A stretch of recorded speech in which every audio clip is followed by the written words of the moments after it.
আসসালামু আলাইকুম রহমতুল্লাহ। প্রিয় হাজিরিন, এটাই হলো সমরউদ্দিন শাহ আউলিয়া রহমাতুল্লাহ আলাইহির পবিত্র মাজার শরীফ।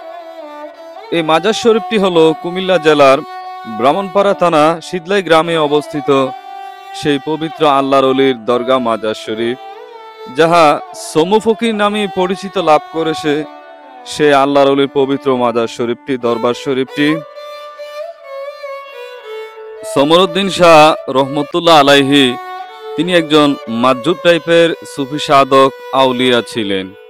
তার জীবনে অসংখ্য অলৌকিক কারামত প্রকাশ পেয়েছে সমরউদ্দিন শাহ রহমতুল্লাহ আলাইহি উর্ফে সমু শাহ ফকির। তার সামনে যখন কোনো মানুষ যাইতো, তিনি তার অতীত, বর্তমান, ভবিষ্যৎ তার সামনে দাঁড়িয়ে বলে দিতেন, এ এক অলৌকিক খেলা।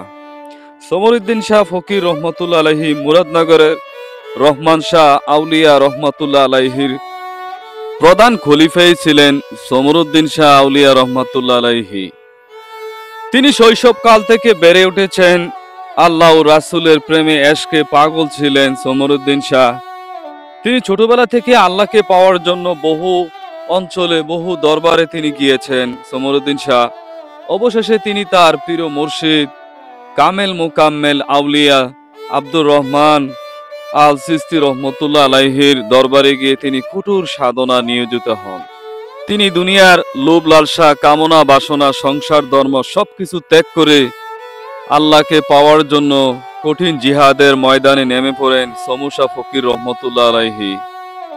রাতভর জিকির, আজকার, মুরাকাবা, মুশাহাদা করতেন, আল্লাহর জিকির করতেন। তার মুর্শিদের নির্দেশে তিনি অধিকাংশ সময় না ঘুমিয়ে সারাটা রাত আল্লাহর জিকির, ধ্যান, মোরাকাবা করতেন, লোনাদারি করতেন। আল্লাহকে পাওয়ার জন্য তিনি কঠোর সাধনা করেছেন।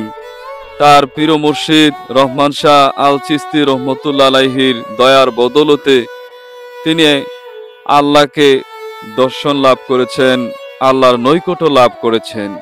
তার মুর্শিদের নির্দেশে সমু শাহ ফকির রহমতুল্লাহ আলাইহি তার নিজ গ্রামের বাড়িতে তিনি নির্দেশ দিয়েছেন, যাও তোমার নিজ গ্রামে চলে যাও। সমু শাহ ফকির রহমতুল্লাহ আলাইহি তিনি একজন মাজ্জুব হালাতের সুফি সাধক ছিলেন। সমু শাহ ফকির রহমতুল্লাহ আলাইহি তিনি বিভিন্ন বাজারে, বিভিন্ন জায়গায় ঘোরাফেরা করতেন। আসলে তিনি রাতভর ঘুমাতেন না। মানুষের বিপদ আপদ, বালা মুসিবত দূর করার জন্য বিভিন্ন বাজারে বাজারে, মার্কেটে তিনি ঘুরতেন পাগল বেশে। আসলে তিনি যে মজনু হালাতের সাধক হয়েছিলেন তাকে কেউ চিনতেই পারতো না। এক কারামত প্রকাশ হওয়ার কারণে তিনাকে চিনতে পারছে, তিনি যে একজন মাজ্জুব হালাতের সুফি সাধক আউলিয়া ছিলেন। সমু শাহ ফকির রহমতুল্লাহ আলাইহি এক ব্যক্তি কঠিন মহামারী রোগে আক্রান্ত, বিমারে হয়েছিলেন ওই বাজারে। তখন সমু শাহ ফকির রহমতুল্লাহ আলাইহি তার হাতের লাঠি দ্বারা ওই অসুস্থ ব্যক্তিকে সজোরে কয়েকটা আঘাত করেন ওনার পিঠে। আর এই আঘাতের ফলে তিনি সুস্থতা লাভ করেছেন। এটা একটা বিশাল কারামত। এই কারামত এই বাজারে প্রকাশ পাওয়ার পর এই গ্রাম থেকে তিনি চলে যান অন্য গ্রামে, অন্য বাজারে। তখন এই গ্রামবাসী ওনার খুঁজে বাইর হন। পর্যায়ক্রমে গ্রামবাসী তাকে খুঁজে বাহির করে এই গ্রামে নিয়ে আসেন নিজ মাতৃভূমিতে। সমু শাহ ফকির রহমতুল্লাহ আলাইহিকে তার মাতৃভূমিতে নিয়ে আসেন। আসলে তিনি বিবাহ করেন নাই, তিনি জন্মগত একজন মাজ্জুব হালাতের সুফি সাধক ছিলেন, আউলিয়া ছিলেন।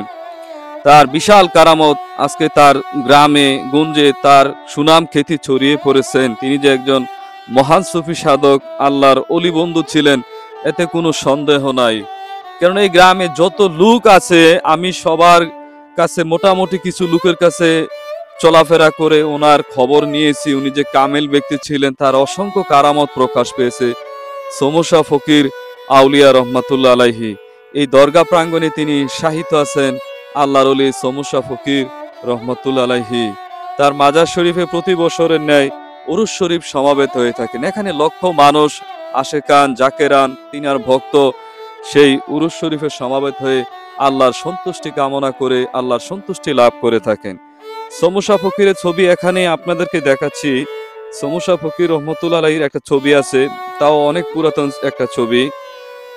এটা হলো তার পবিত্র ছবি মুবারক। আল্লাহর ওলির পাশেই তার পবিত্র মাজার শরীফটি আছেন, এখানে তিনি শাহিত আছেন। অলি আল্লাহগণ আসলে এই জগতে তিনারা রহমত হিসেবে আগমন করেন, জাতির মুক্তির জন্যই সুফি সাধক আউলিয়া ইকরামগণ আগমন করে থাকেন। অলি আল্লাহগণ মানুষকে সঠিক পথ দেখিয়ে থাকেন। একজন মানুষ কিভাবে সাধনা করে মঞ্জিলে মকসুদে পুজতে পারে, ইহাই সুফি সাধক আউলিয়া ইকরামগণ মানুষকে দিয়ে থাকেন। হ্যালো বন্ধুরা, আপনারা আমার চ্যানেলটা সাবস্ক্রাইব করে আমার পাশে থাকবেন।